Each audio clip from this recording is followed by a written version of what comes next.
keadilan. Saya Farah Nikisha PH sebagai narator dan pembantu umum. Dan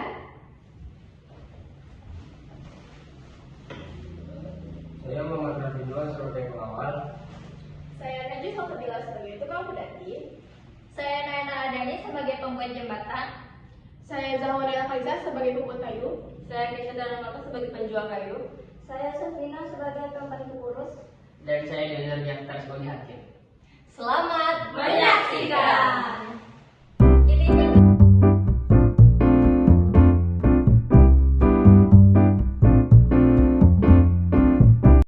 Pada zaman dahulu di sebuah negara yang pasti bukan negara kita, hiduplah seorang pedati yang rajin dan tekun. Setiap pagi ia membawa barang dagangannya ke pasar. Suatu pagi,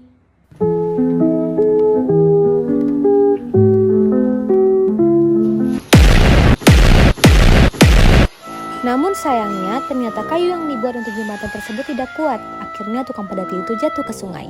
Kuda beserta dagangannya hanyut. Suatu ketika salah seorang warga merasa dirugikan dan dia pun segera melapor ke meja peradilan. si tukang pedati dan keluarganya merasa dirugikan karena jembatan yang rapuh. Setelah itu mereka melaporkan kejadian tersebut kepada hakim untuk mengadukan si pembuat jembatan agar diberi hukuman dan membayar uang ganti rugi. Pada zaman itu, orang dapat langsung melapor kepada hakim karena tidak ada polisi.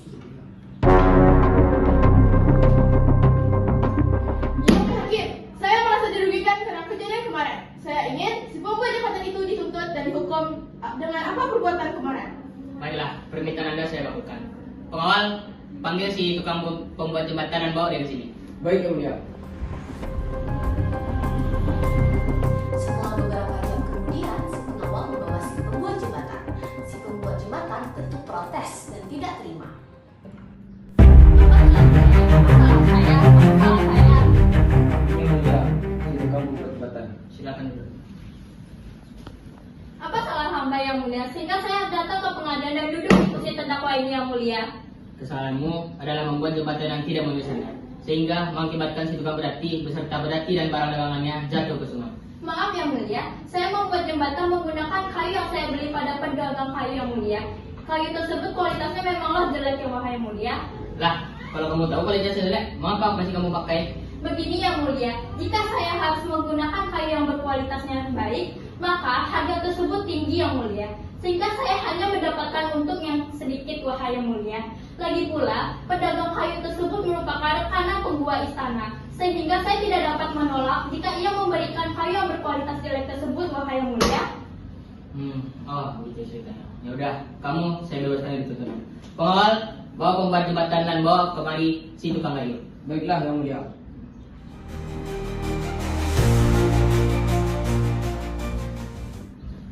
Setelah beberapa jam kemudian, pengawal membawa si tukang kayu. Silakan dulu. Yang mulia Hakim, apa alasan hamba sehingga hamba dibawa ke persidangan? Kesalahanmu sangat besar.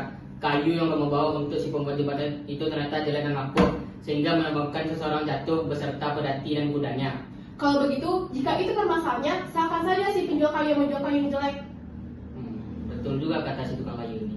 Si penjual kayu inilah yang membawa kayu untuk si tukang kayu ini.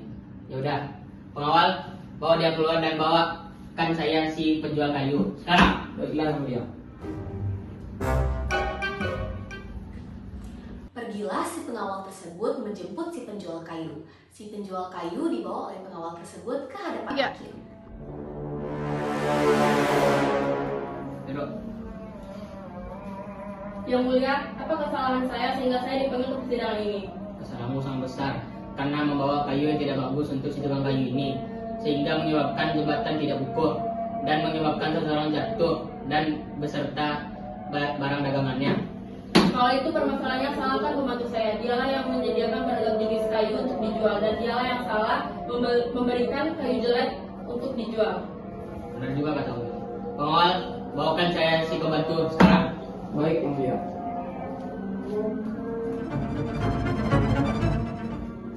Maka si pengawal pun menjemput si pembantu, seperti halnya orang yang telah dipanggil terlebih dahulu oleh hakim.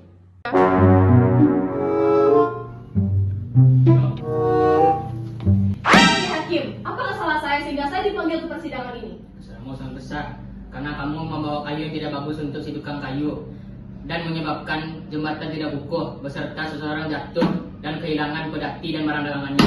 Kok salah saya? Sudah, keluar, masukkan dia ke penjara pengawal. Aduh, Baik Yang Mulia. jangan. Keluar, sekarang, masukkan dia ke penjara.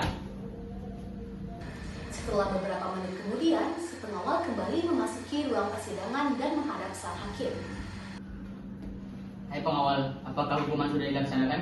Sulit untuk melaksanakannya Yang Mulia. Ngapa belum? Bukankah itu sudah bekerjaanmu sehari-hari? Sulit Yang Mulia, karena si pembantu terlalu tinggi dan gemuk, sedangkan penjara yang kita punya sangat kecil dan sempit, dan dia juga tidak punya uang untuk disita. Ya udah, cari pembantu yang lebih kurus dan punya uang. Baiklah Yang Mulia. Setelah itu, si pengawal mencari pembantu si penjual kayu yang lain, yang berbadan pendek, kurus, dan punya uang.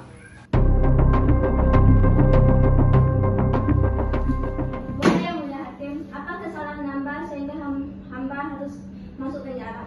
Kesalahanmu adalah pendek, kurus, dan punya uang. Pengawal, bawa dia langsung ke penjara. Baiklah Yang Mulia. Lepaskan saya tidak salah. Setelah pembantu yang berbadan pendek, kurus, dan punya uang itu dipenjara dan uangnya disita, sang hakim bertanya kepada khalayak ramai yang menyaksikan pengadilan tersebut.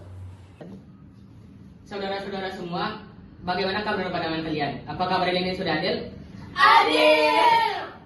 Pembantu kurus pun dipenjara dan diminta uangnya untuk ganti rugi sekaligus upah bagi Yang Mulia Hakim. Perkara pun selesai dan semua rakyat pun pulang dengan rasa bahagia kecuali pembantu kurus yang harus mendekam dalam penjara dan kehilangan uangnya.